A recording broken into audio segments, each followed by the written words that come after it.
Hi there, and welcome to the Consultants Growth Playbook, where every week we interview consultants that are actively in the trenches, building and leading business development for successful consulting practices. I'm really honored to have Richard Millington with me today. He's someone whose content I've tracked for such a long time because he's very visible on being out there and creating content. So, Richard, when I get people on the podcast, I'm very keen to understand people who are proactively out there creating business development, getting clients proactively, typically through one main mechanism. That if they had one thing that they were using to proactively create clients, what would that be? So, I don't want to make any second guesses about what it could be, but what is your one thing, Richard? I would say trust, but I will say I think content plays a big part in trust. And then I think the reason why I'm reluctant to just say content alone is because there's so much content that's being published everywhere today that it's harder than ever to get attention for the content that you create.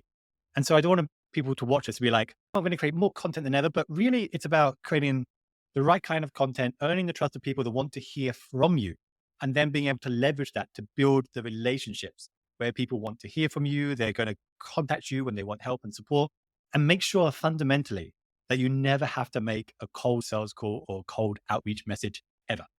I can go deeper into that if you want, but I think trust, but like content playing a role in that funnel. Fantastic. So trust is how you generate new business, and the 100%. enabler to create that for you is content.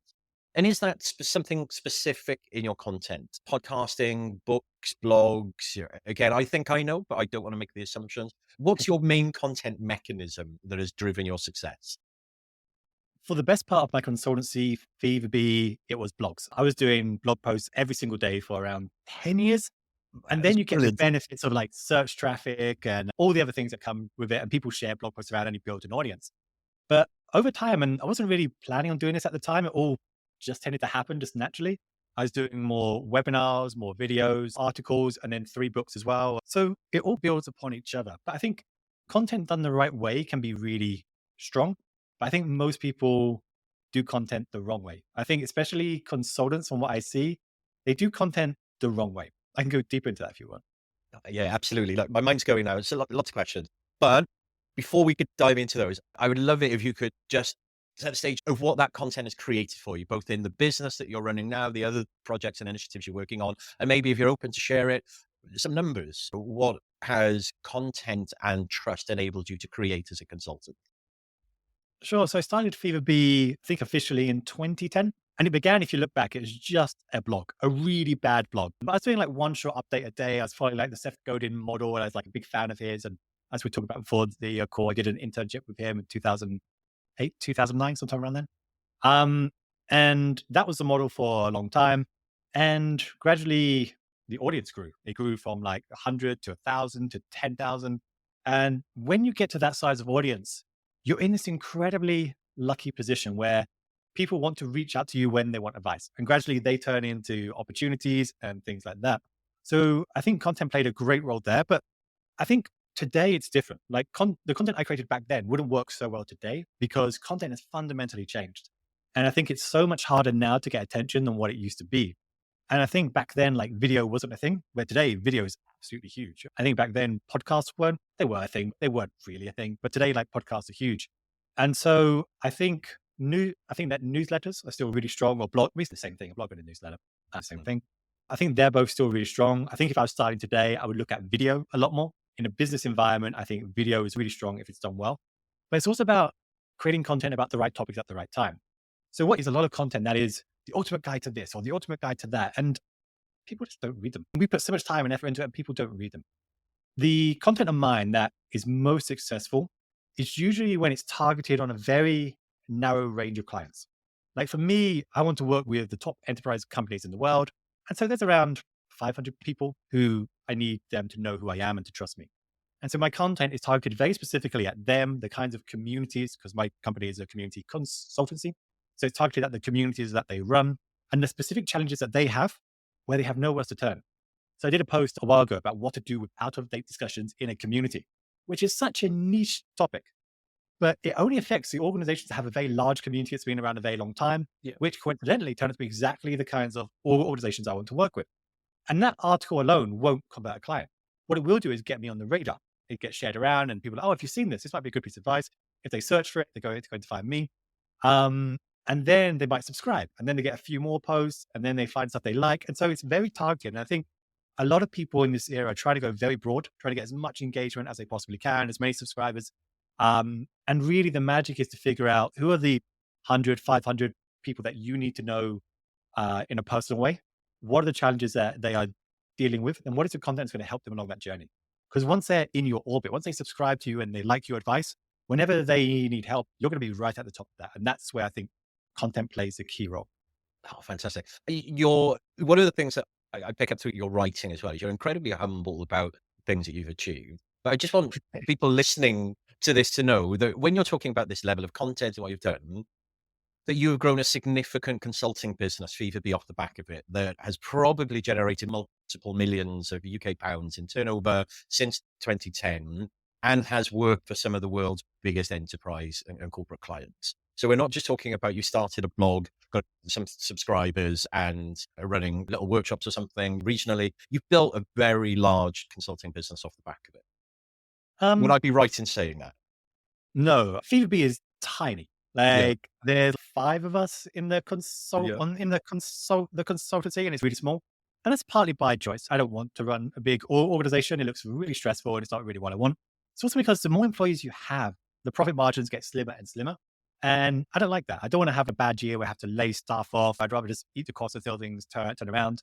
I don't want to be a tech company that's like whenever the wind blows, you lay off staff. And so I don't want to do any of that.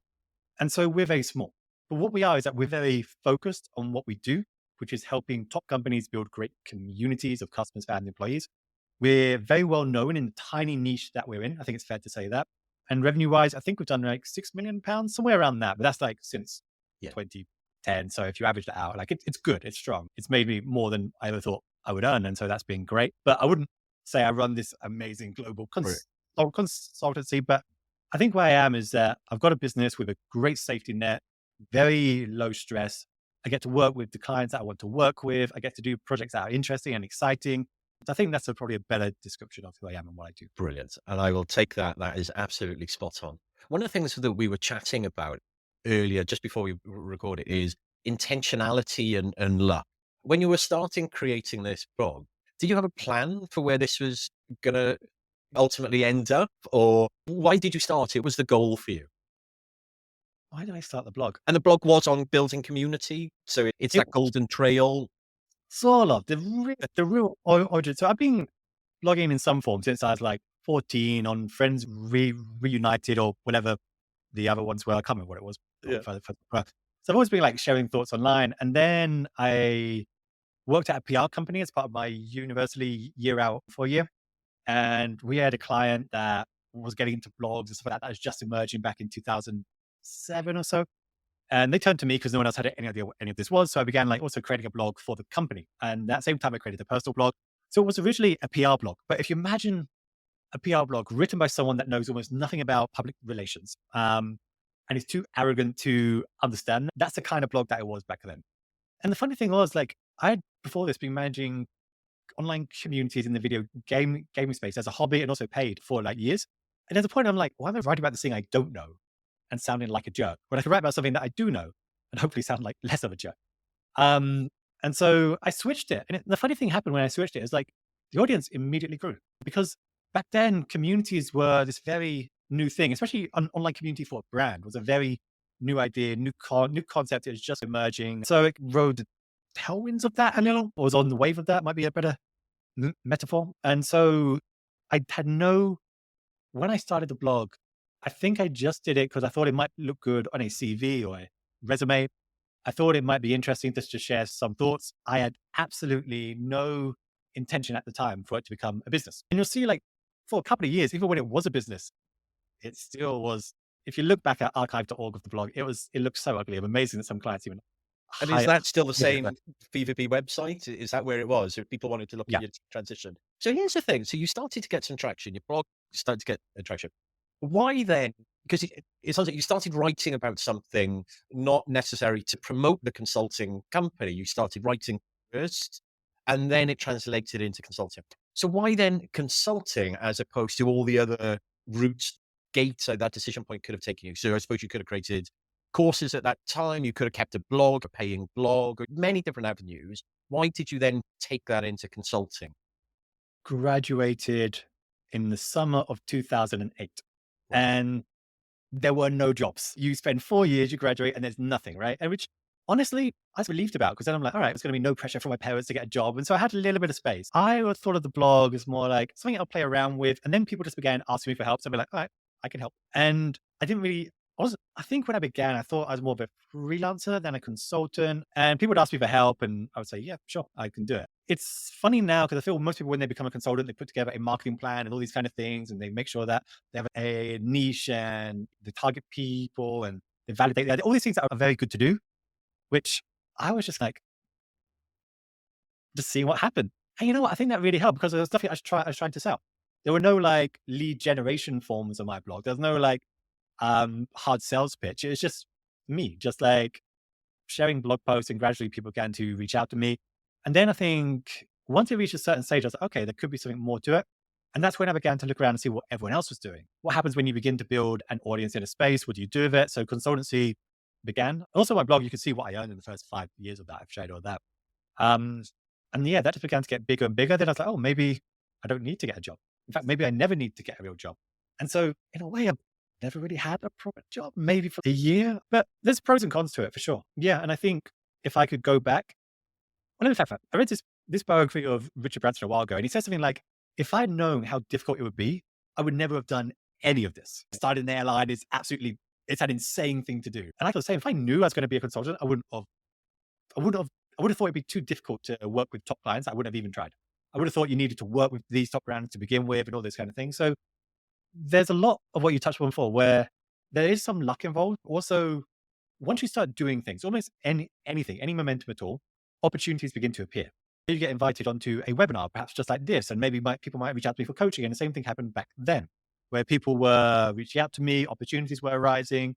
The thing that really changed everything was the first book. But before that, yeah, I just thought I was like 24, 25, I was this precocious kid, and things were just like happening. I was like, this is amazing. This is, yeah, I Brilliant. just thought, And we were having that interplay because I would say I've skimmed a lot of your older content as well, where you talk about your beginnings. And so you're here not because I reached out, who can I get on? Because I have read a lot of your stuff over a period of time, and we connected via blogs, funnily enough. But you tell the story that is just so engaging that it could almost be seen as luck. Oh, I ended up with I'm paraphrasing, excuse me if I did it right. I ended up by chance with this intern with Seth Godin. And it's like, you don't just end up, and then after that, I did this. And then I got invited by this, I can't remember, was it like in a European Commission or something? Invited you to way back. And it's like all these things, they just contact me. And it could almost be seen as this just golden thread of luck, but it's not. And that's because you've got to create those opportunities by doing something. And I think some of the people I try to help become consultants think they're going to start a website, share a few articles, then wait for the clients to roll in. Whereas I don't. Like, I am doing so many things all the time, doing these webinars, judging these awards, and creating a few articles, doing a research piece, reaching out to 3 new organizations today to learn about them. There's things that I'm always doing. And I would say maybe 70% of that time, in terms of a pure like financial point of view, is wasted. But then like it's that 30% where you're like, okay, this becomes something, and that snowballs into something else and something else. And so there is luck. You can do all the right things, and maybe it just doesn't happen. Maybe there's aren't organizations that need that kind of work. Maybe it's a bad financial year. If you were trying to get into consultancy, maybe last year in like the tech space, wouldn't happen. There's just not enough work that's going around. And so you might run out of your financial cushion and then have to get a job. So there is some luck involved, and there's a lot of luck involved. But at the same time, when you create opportunities and when you respond and adapt to the signals that the market is telling you about what they like and don't like about you, then you can adapt towards that. And if you look at a lot of the early content on Fever Bee initially compared to what we post today, it's completely different.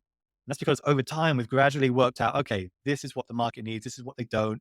And gradually you're like, okay, this is how we need to adapt our content and our approach and our offerings and services towards all of that. And I think, yeah, it's a combination of both, but I don't want to rule out luck. Like the Seth Godin thing was me following his blog for a very long time, learning everything I could about him.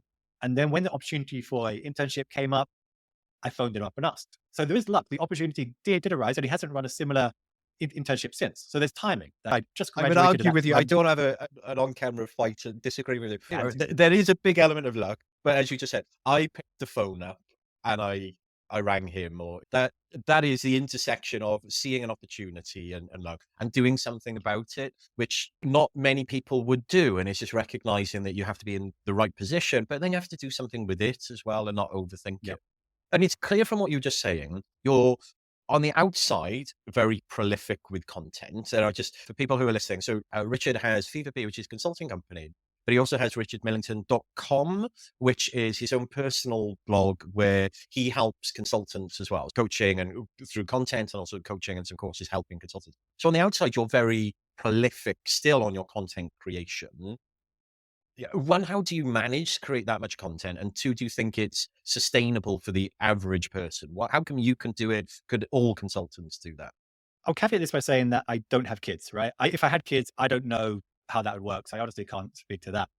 When I do content, so I wake up at like 7:30 in the morning, and the first thing I do, actually about 7, and then I grab a coffee and I sit down and write for 1 hour on richardmillington.com. That's about an hour a day of my time.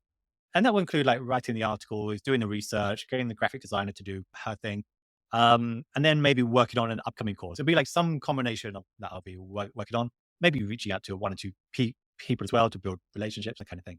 That's 1 hour a day, maybe an hour and a half a day. And then like you just have a routine and a rhythm, and then have breakfast, might go to gym, come back, and then I spend like the next hour writing on whatever the Fever Bee thing is. Also next blog post, book, or thing that we're doing to. And also another thing I think consultants don't realize, like I'm doing projects like all the time. Like there's always like a project that's going to promote ourselves to achieve a particular goal. And I think a lot of consultants don't do that. I think they dabble with a few articles, they stop, and then they dabble with something else and they stop and they dabble with something. But if they continue with that same thing, they gradually get to where they want to be. And so for us, there's always new projects we're doing. We launched a new course last week on feverbee.com, and that did pretty well. But there are times where things don't work out. So there's always like a new thing. And so I think for content, I set aside time usually in the morning to do that kind of stuff. The afternoon is when I do like the client work. And that's when, so the mornings are usually blocked off. And then the afternoon is when I do the client work. It also helps that most of my clients are based in the US. So the mornings are quiet, honestly. Yeah. So that's how I make it work. But I think most consultants can do it if they manage their time well. And I think people tend to get sucked into social media and think that they're achieving something. Yeah. And social media can help, but it's like the last thing that you should do in your day, really. I think building a property that people want to come to is such a useful thing to do. Like building a property that people want to come to, learn from, like sharpening your skills, like sharing more knowledge and expertise. That's going to help. And social media, yeah, for enterprise clients, I wouldn't spend too much time on it.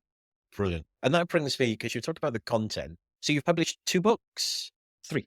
3 books, all through Fever Bee, so aimed at your consulting business. When you created those, were they an expression of your desire to create a book? I speak to some consultants who they just, for legacy or whatever it is, they want to create a book. Or was that one of the projects that you're talking about that was a little bit strategic as an enabler to win clients? How did you approach that? Yeah, so I was going to write a book around, when that's the first, 2012, I think. I was going to write that first book because there wasn't really a modern book about the topic. There wasn't a book back then that was the definitive book about managing online communities in a very practical sense. There's lots of talks about the theory of it, but no talks actually how to do it. So I was going to create that book. And then a friend of mine was like, well, you should create a course first. So I was like, okay, I'll do a course. And I think we did 50 grand from the course. And I was like, wow. And then the book was largely a lot of the principles and lessons from that as well. But the book, Buzzing Communities, was the first book. It blew me away, like the doors that opened. And I want to be careful here because I think a lot of consultants, they write books and then they're disappointed with the results. But I think a lot of consultants completely fail to promote them the right way. They think if they write a book and they share it with some friends that it will begin to spread. It's not going to happen. Like there are some books where that happens, but generally it doesn't. What does work is when, like what I did, I reached out to all of the platform vendors in my space. Be like, hey, can I do a webinar for you? Can I give away half my book for your audience? So like Ning, I don't know if you remember Ning. It was like I do, yes. Yeah. Look, you can tell I'm old enough to remember. So I did a thing with Ning where I gave away like 50% of my book for free for anyone that would complete like or subscribe to my mailing list. And then I had 5,000 people that joined my mailing list overnight. That was like 2,000 sales of the book. So there's lots of things you can do. I would speak at events and be like, hey, do you want to give away a copy of my book to everyone in your audience for free? And because it was a print on demand book, it cost me like $2 per copy. I think that was it. And it turns out that's a lot cheaper than sponsoring the event, but also you get your book into everyone else's hands. And I think that's better than sponsoring the event. And so just spreading the book far and wide with the bulk deals was really huge. Giving away 50% of the book for free was really huge. Like there were so many opportunities to speak and partner with organizations and give that book away for free. Even if I was paying, it was always worth doing. And so a lot of it looks intentional in hindsight. At the time, I was like, I wasn't working with a complete plan. Like, but the second book, I had more of a goal and objective. I knew what I was doing, and my goal for that was to interview everyone I wanted to work with, because then you get on their radar. People that won't give you the time of day for a sales call will give you an hour of their time. Like really senior people give you an hour of their time if they're going to appear in a book, and then you have that relationship. You can reach out to them. You can ask for a testimonial for the book. There's all these things that can happen. Yeah, yeah. My third book was more, how do I say it? An ego trip, perhaps. I never, like the first two books were self-published books. I never seen my book in a bookshop. And I think it'd be so cool to do it. Just go into a bookshop, there's your book. So Pearson published that book. And it took a while, but eventually I had that time. Like I've got the video of like me walking into a bookshop, seeing my book there. It's great. But yeah, it's more where it's more of a competitive space now, and I wanted more up-to-date principles of where I'm at. So I think books can work really well. I think most people use them really badly, and they don't know any of the tricks and techniques, quite honestly. Like I've got a lot of clients through my book, because when people do something, they search for a book first. People fight so competitively for Google search traffic. But on the Amazon side, there's a lot less competition. And so I've seen other people in my space say, like, write these books, and it's like the title's wrong, the approach is wrong, your targeting is wrong, and you're not partnering with the people you need to partner. You're not promoting it the right way. And so, yeah, books can work really well, but you've got to do it the right way. And you don't make much money from the book. I think Yeah. Buzzing Communities did 50 grand. The other two books combined, probably another 20 or 30. And it's not nothing, but that's over since 2011 or so. But in terms of the clients that we've gotten and the attention and building the audience, it's been awesome to do those books. That's fascinating. So do you run ads on Amazon to your own book? Are you pushing it to that extent? I've done so little with ads at all. Only in the last month, actually, have I actually done any social ads at all. And that's to grow the newsletter. Anytime I've tried ads in the past, it's been a disaster, mostly because I stopped them too soon. I didn't realize how the algorithms work, and they learn what ads work. And so It's I was funny really that bad. though, because you were the one that said early on in this interview, in this discussion, about the longer term horizon and perspective and being in and with your content. But yeah, because it's maybe a different, it's not natural for you. You're looking for the quickness and speed from that, because it's not your natural thing, maybe.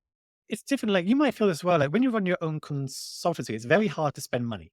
Like or at least I am. I'm very cautious about where I spend money. I don't want to waste my money because it's like my money. I'm not working on behalf, even though it's my business. It's still like my money. I'm always very concerned about where I'm spending, not wasting it, and things like that. And I've always thought, advertising, it's hard for me mentally to get into a place where I'm going to buy ads. They might not work. I'd much rather host a big event on the other side of the world, which I've done. That felt earned. I was always like, earned media is a way to go, organic, all that kind of stuff. But more and more today, it does come down to ads. And it's only in the past month where I've tried it, and the results are very impressive. I think we can get like new subscribers for $2 or $3, which is great. I still need to check like those subscribers are the people that I want to be reaching. But if I could go back and I had the budget and the tolerance for like risks that I have now, I would do more ads, because it can speed things up. You can spend years growing an audience to 5,000, or you can pay 10,000 in ads and achieve the same result.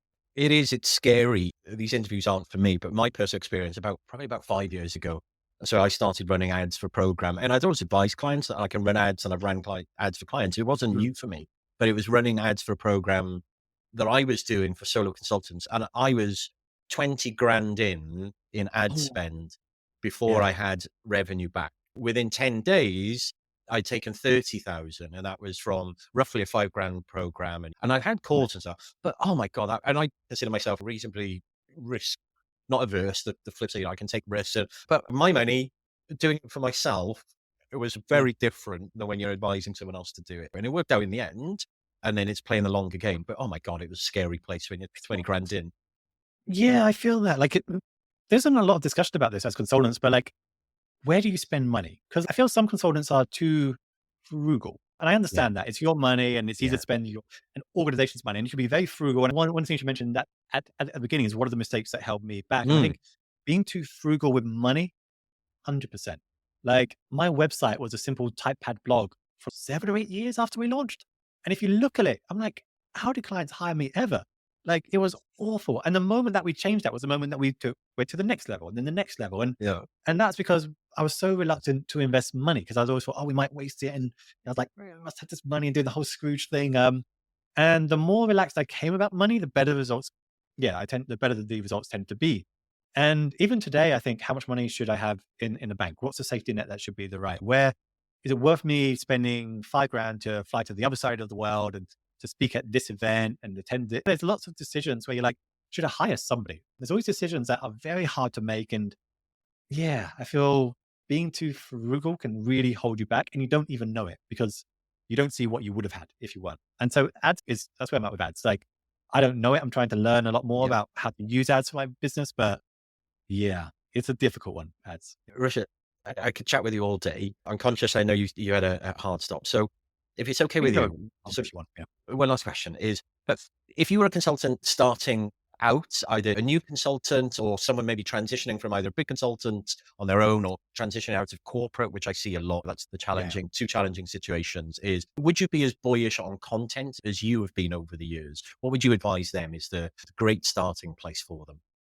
I think for someone starting out today, content, we think of content through this very narrow lens, which is you create an article or content, whatever it might be. People will consume it and then they'll reach out to hire you for work. That's like the model.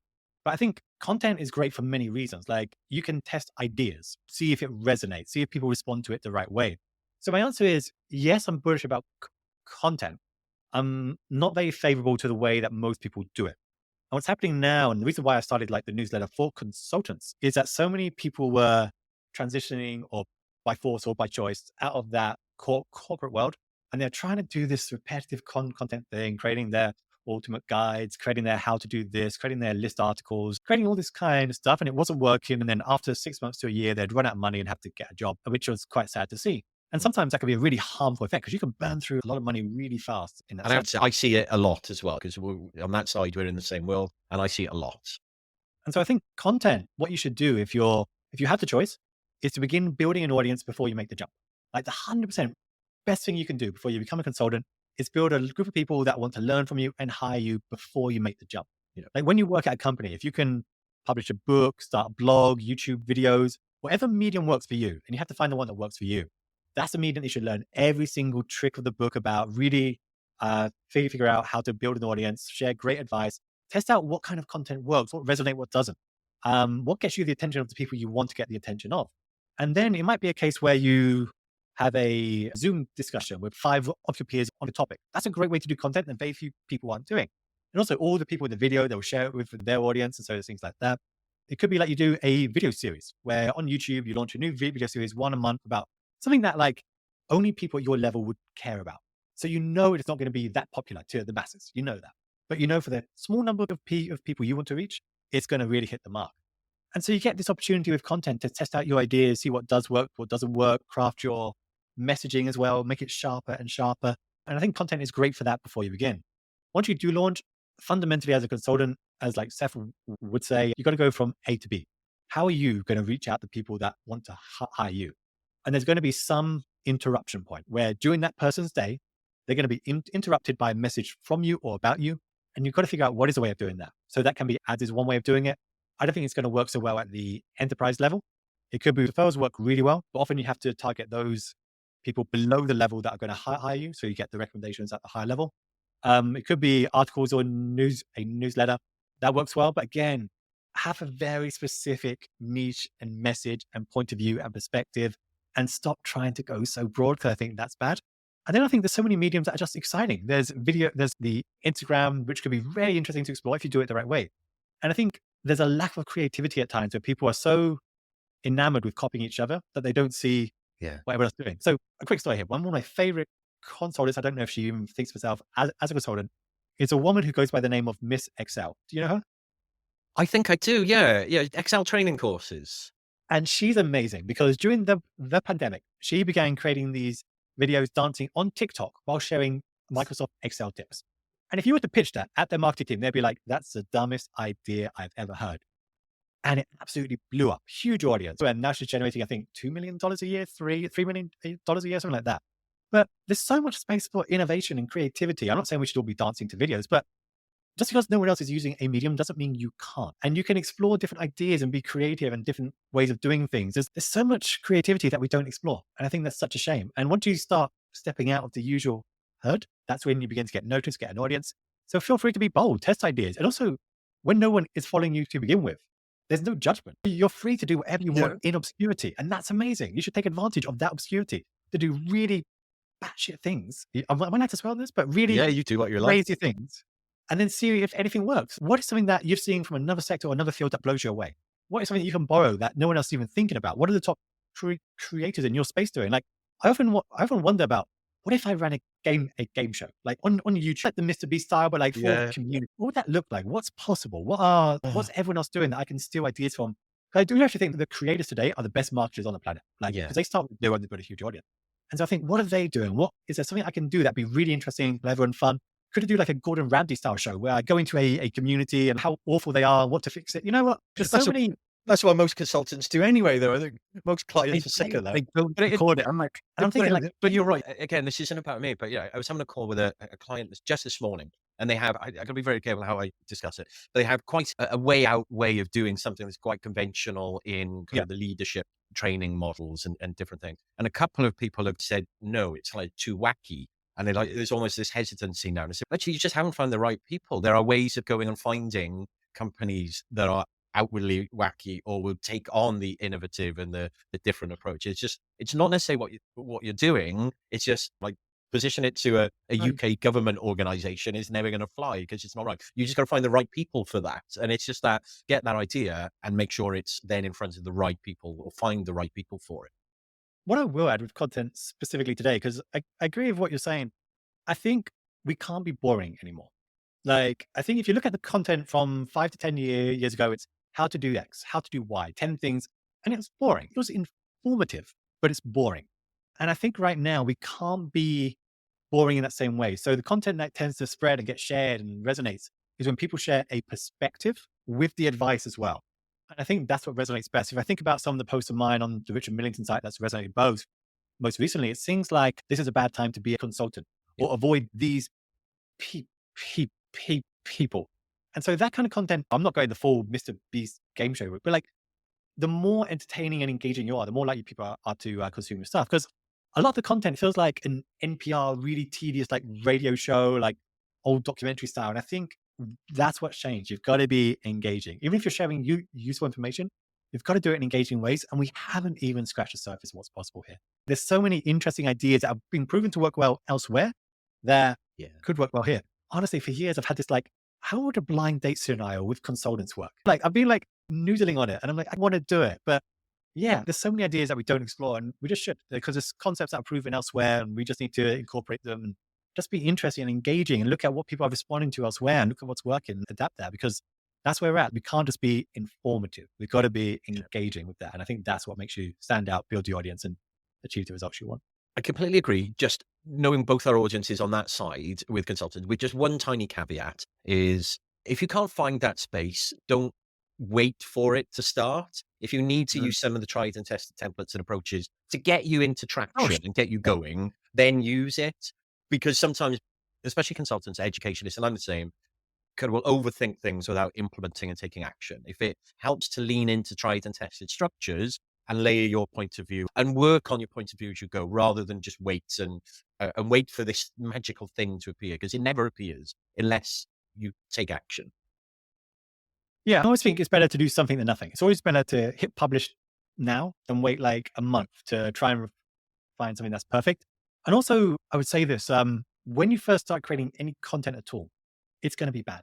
Like, I don't mean that in a rude way, but if you look at the content I first began to create, it was bad. Like, because I didn't know the audience that well. My writing style wasn't as refined. I didn't know what resonated, what didn't. And so you've got to be willing to be bad to get good.